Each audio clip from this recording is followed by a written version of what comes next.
Tere, minu nimi on Kirsike ja näitan teile, kuidas oma unistust sisestada. Kui oled jõudnud Hakkab looma koduleheküljele, leia üles punane nupuke, mis ütleb sulle, et lähen oma unistust sisestama. Sellele vajutades avaneb sul Citizen OS-i keskkond, kus on ära toodud 5, ütleme nii-öelda gruppi, mis siis koondavad algklasside, põhikooli, gümnaasiumi gruppides ja omaette unistajate unistusi. Kindlasti tutvu ka grupi lisateabega ja käitumisreeglitega, mis kõige olulisem, siin pole õigeid ega valesid vastuseid, liiga väikeseid ega liiga suuri unistusi, aga see on ka heade mõtete ja unistuste platvorm.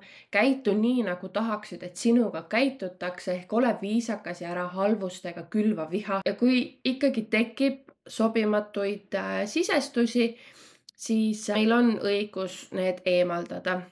Unistuste sisestamise protsess kõigis neis 5 on sarnane või võib öelda isegi sama, lihtsalt küsimuste sõnastused on sutsu erinevad. Teeme näite omaette unistaja põhjal. Kui ma esialgu siia tulen, siis ma saan tutvuda teiste unistustega, vaadata, lugeda, aga ma ei saa neile panna pöialt, et see unistus mulle väga-väga meeldib, ma väga-väga resoneerun sellega.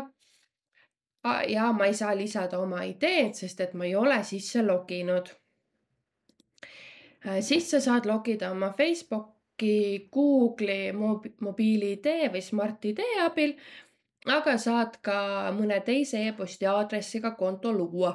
Ja sisse logimist või konto loomist ära üldse karda. Citizen OS-i jaoks on privaatsus väga-väga oluline. Nad ei müü sinu andmeid ja kõik sinu sisestatud unistused on anonüümsed, ehk et mitte keegi ei saa sinu unistust ja sinu kontot omavahel siduda. Selles võid olla väga-väga kindel. Mina valin sisse logimiseks Google'i konto. Kui sina kontot veel loonud ei ole, siis tõenäoliselt on sul seal vahepeal mõned küsimused. Või mitte salasõna ja muud turvalisuse küsimused. Kui sa oled siia tagasi jõudnud oma konto loomisega, siis siin paremal pool olevatest aruteludest ja hääletusfaasidest ära lase ennast üldse häirida. Citizen OS ei ole unistamise jaoks loodud platvorm, vaid natukene teisel eesmärgil ja me kasutame lihtsalt ühte sammu nende loodud protsessist.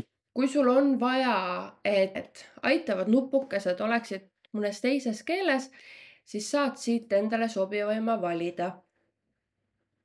Muutuvad nii-öelda need süsteemi nuppude, aga selle teksti oma siin mitte. Kui sul on vaja abi tõlkimisel, siis kopeeri ja kasuta Google Translate'i või mõne keelemudeli abi. Kui sa soovid veel kord kuulata koduleheküljel olnud videot või sul jäi see üldse esialgu vaatamata, saad seda teha, kui vajutad siia lingile. Kirjapanemisel mõned suunavad küsimused, mis on suunavad, ei ole kohustuslikud. Ja kui sa hakkad siit oma ideed sisestama, siis sul on siin nii-öelda eelkirjutatud tekst. Ära lase sellel tekstil ennast segada. Kui sul ei ole teda vaja, sa võid ta julgelt ära kustutada. Sinu idee pealkiri võiks olla sind võimalikult anonüümseks jätta. Sa võid siinkohal olla loominguline, aga kasutada ka näiteks oma asukohta. Mina olen Jõhvis, kirjutan siia Jõhvi naine unistab. Või siis hästi lihtne minu Eesti 2050. Kui need on korduvad pealkirjad, sellest ei ole üldse hullu.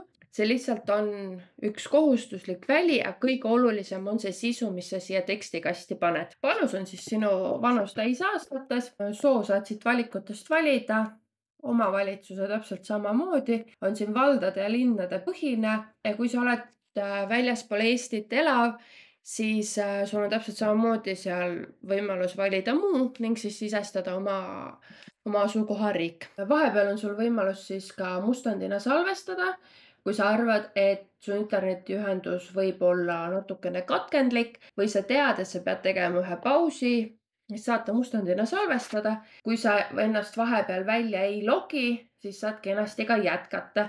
Hästi oluline on mustandina salvestades mitte ennast välja logida, sest kuna unistused on anonüümsed ja nad ei ole sinu kontoga seotud, siis kui sa oled välja loginud, siis see mustand enam ei ole sinu töölaual, sest keegi ei tea, et seda peaks sinu kontoga siduma. Siia saad siis sisestada oma unistuse. Kui soovid, saad siin natukene kasutada ka tekstiga mängimist. Saad teha boldi, kaldkirja. Nad jäävad veidrad sümbolid, aga arvuti saab sellest aru. Kui sa oled valmis, siis vajuta lisa oma idee, tuleb veel hoiatus, et kas sa päriselt oled valmis, sest kuna need on anonüümsed, keegi ei saa sinu kontoga seostada, siis sul ei ole võimalik neid pärast ka redigeerida. Ehk et enne lõplikku avaldamist veendu, et kõik su mõtted on kenasti kirjas. Kirjavigade pärast ära muretse, see ei ole keelekontroll. Oluline on see mõte, mis on sinu unistuse sees. Ja kui sa oled oma kirjutatus veendunud, siis vajuta lisa idee ja sinu unistus saabki avalikuks kõigile teistele lugemiseks ja inspiratsiooni saamiseks.